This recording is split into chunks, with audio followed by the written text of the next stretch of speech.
Selamat datang kembali di seri Filsafat untuk Pemula, di mana kita akan mempelajari 100 pemikir utama filsafat dalam 100 hari.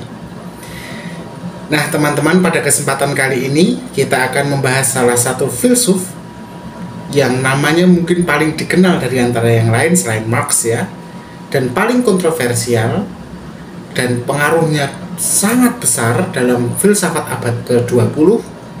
Siapa lagi kalau bukan Martin Heidegger. Oke. Pemikiran Heidegger telah membuka cakrawala baru dalam memahami eksistensi manusia dan hubungan kita dengan dunia.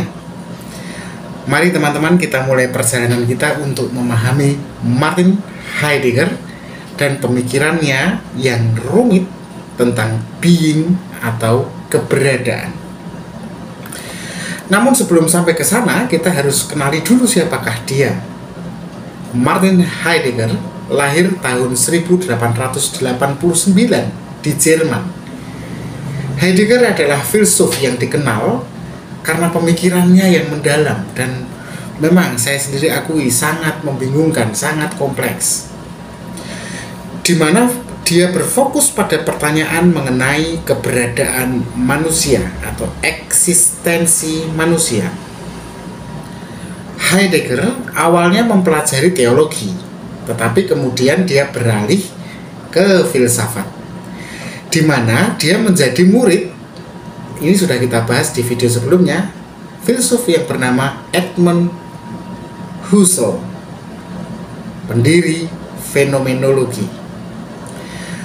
Pemikiran Heidegger memang sangat dipengaruhi oleh fenomenologi Husserl.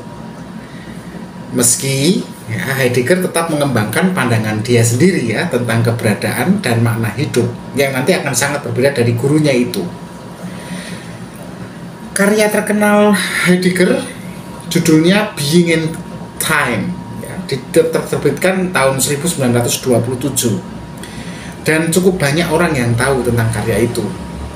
Nah, karya monumental itu menjadi titik balik dia dalam, atau bahkan menjadi titik balik filsafat secara umum ya di dunia yang modern. Dalam bukunya, Heidegger mengajukan pertanyaan yang radikal seperti ini: apa artinya ada? Atau apa itu keberadaan? Apa itu being? Nah, ini kan pertanyaan yang mendasar dan akhirnya nanti akan mengubah cara pandang filsafat setelah Heidegger. Nah, kita mulai dari yang pertama dulu. Apa itu being? Apa artinya ada? Jadi salah satu kontribusi terbesar Heidegger adalah penekanan dia pada pemahaman tentang being atau keberadaan. Dalam karya dia yang berjudul Being and Time, Heidegger berusaha untuk memahami makna dasar dari eksistensi manusia dengan mengeksplorasi apa yang dia sebut sebagai ontologi atau teori tentang apa yang ada. Heidegger berpendapat bahwa filsafat sebelumnya, sebelum dia, ya mulai dari Plato sampai Descartes ya, itu mengabaikan atau melupakan pertanyaan mendasar ini tadi, yaitu apa itu being, apa itu ada. Menurut Heidegger, kita seringkali terjebak dalam cara berpikir yang hanya melihat dunia itu secara praktis tanpa merenungkan apa artinya sesuatu itu ada. Heidegger lalu mengajukan sebuah argumen bahwa untuk memahami eksistensi manusia, kita harus mulai dengan melihat pengalaman hidup kita yang paling mendalam, yaitu kehidupan yang berada di dunia dalam waktu dan ruang. Heidegger menyebut atau mengistilahkan ini dengan kalimat being in the world atau keberadaan di dunia. Nah, bagaimana dengan penjelasan mengenai keberadaan manusia? Heidegger dalam hal ini punya istilah Dasein. Oke, saya akan coba jelaskan dulu. Untuk menjelaskan keberadaan manusia, Heidegger memang menggunakan istilah yang memang cukup terkenal ya dalam filsafat, Dasein. Dasein berasal dari bahasa Jerman yang berarti being there, ada di sana. Dasein merujuk pada eksistensi manusia, pada cara kita berada di dunia ini, tapi bukan ada di sini ya, tapi ada di sana. Heidegger mengatakan bahwa Dasein ada di sana, makhluk ya, adalah satu-satunya makhluk yang kita tuh menyadari diri kita sebagai di sana. Dan kesadaran itu tuh menunjukkan bahwa kita itu adalah satu-satunya makhluk yang punya kesadaran bahwa diri kita ada. Saya ada. Di mana saya? Saya ada di sana. Sananya itu saya terpisah dari diri gitu loh, untuk melihat diri sendiri. Nah, manusia memiliki kesadaran akan keberadaannya, dan ini membuat manusia kita berbeda dari makhluk lain. Sebagai Dasein, kita tidak hanya ada, teman-teman, tapi kita juga berhubungan dengan dunia dan menciptakan makna bagi hidup kita lewat pilihan-pilihan yang kita buat. Jadi bagi Heidegger, Dasein itu bukan hanya sekedar ada, tetapi ia selalu ada. Jadi gak hanya ada di satu momen, tapi selalu ada dalam konteks waktu, dalam being towards death atau keberadaan menuju kematian. Jadi kita ada, tapi ada kita ini terus bergerak menuju kematian. Pemikiran Heidegger ini mengajak kita untuk merenung sebenarnya tentang adanya waktu yang terbatas. Waktu kita kan terbatas, kan kita nggak mungkin abadi ya. Dan bagaimana kita sebagai Dasein harus hidup dengan kesadaran akan kematian kita yang tidak bisa dihindari. Nah, selain membahas tentang Dasein itu tadi, salah satu tema utama dalam pemikiran Heidegger adalah keterasingan atau alienasi. Heidegger melihat bahwa dalam kehidupan sehari-hari kita, banyak dari antara kita ini terjebak dalam rutinitas dan kewajiban praktis untuk menjadi orang tua, untuk menjadi anak, untuk belajar, untuk sekolah, kuliah, bekerja, yang membuat kita terlepas dari pemahaman yang lebih dalam tentang keberadaan kita. Kita sering terperangkap dalam hal-hal yang bersifat teknis atau fungsional, yang Heidegger kemudian sebut ini sebagai, ini istilah baru ya, dia hobinya bikin istilah baru ya, they, THE itu loh, the dalam bahasa Inggris, they, mereka, atau dalam bahasa Jerman das man. Jadi istilah ini digunakan Heidegger untuk menggambarkan cara kita mengadopsi norma-norma sosial tapi tanpa bertanya atau merenungkan tentang makna sejati dari keberadaan kita. Istilahnya kita hanya asal ikut saja, asal menerima saja tanpa kita pernah merenungkannya.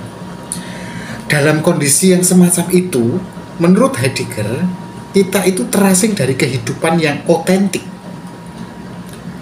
yang gue banget saya itu. Kita terasing dan dari pemahaman yang lebih dalam dan kita menjadi susah untuk sampai pada pemahaman yang lebih mendalam tentang siapa diri kita sebenarnya. Ini mohon maaf saya agak terbolak-balik kata-katanya karena memang Heidegger ini cukup kompleks. Oke, kita lanjut ya. Heidegger kemudian mengajak kita untuk keluar dari kehidupan kita yang tidak otentik ini. Yang tadi sudah saya jelaskan bagaimana kita itu hanya menerima, menjalani kehidupan yang begitu teknis dan rutin sehingga kita terpisah dan tidak memahami dari diri kita sendiri, tidak mendalami apa yang ada, mengapa kita ada dan sebagainya itu. Nah, kalau kita berhasil keluar dari kehidupan yang tidak otentik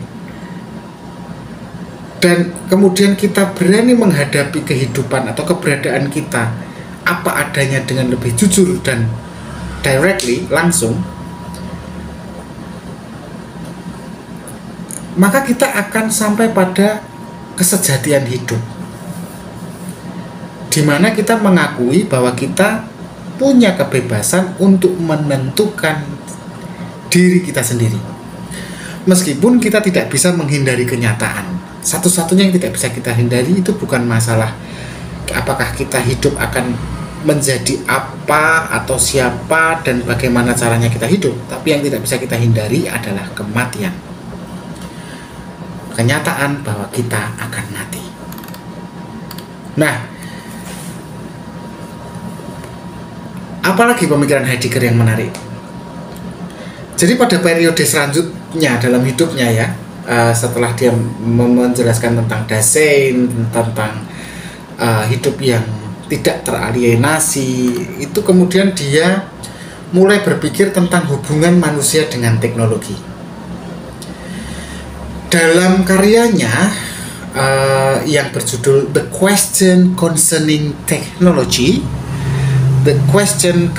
Technology, Heidegger berargumen bahwa teknologi modern telah mengubah cara kita melihat dan berhubungan dengan dunia. Menurut Heidegger, teknologi ternyata tidak hanya merujuk pada alat-alat yang kita gunakan, HP, televisi, komputer, laptop, kendaraan. Bukan tentang itu teknologi ternyata, tapi lebih kepada cara pandang kita yang memanfaatkan dan mengontrol alam semesta. Ya kan? Jadi alam semesta ini mau kita kontrol dengan teknologi, dimana kita kalau mau pergi ke satu tempat yang lain kita butuh waktu, alamiahnya kita berjalan kaki, kita kuasai dengan kita menggunakan pesawat misalnya. Mau kita berkomunikasi harus datang ke rumah orang atau bertemu dengan orangnya dan berbicara kita dengan smartphone, bahkan tanpa bicara hanya dengan kode-kode kata-kata ya, bahasa, kita bisa WhatsApp. Nah, Heidegger khawatir bahwa teknologi telah mengalihkan perhatian kita dari pengalaman yang lebih otentik sebagai manusia dengan dunia.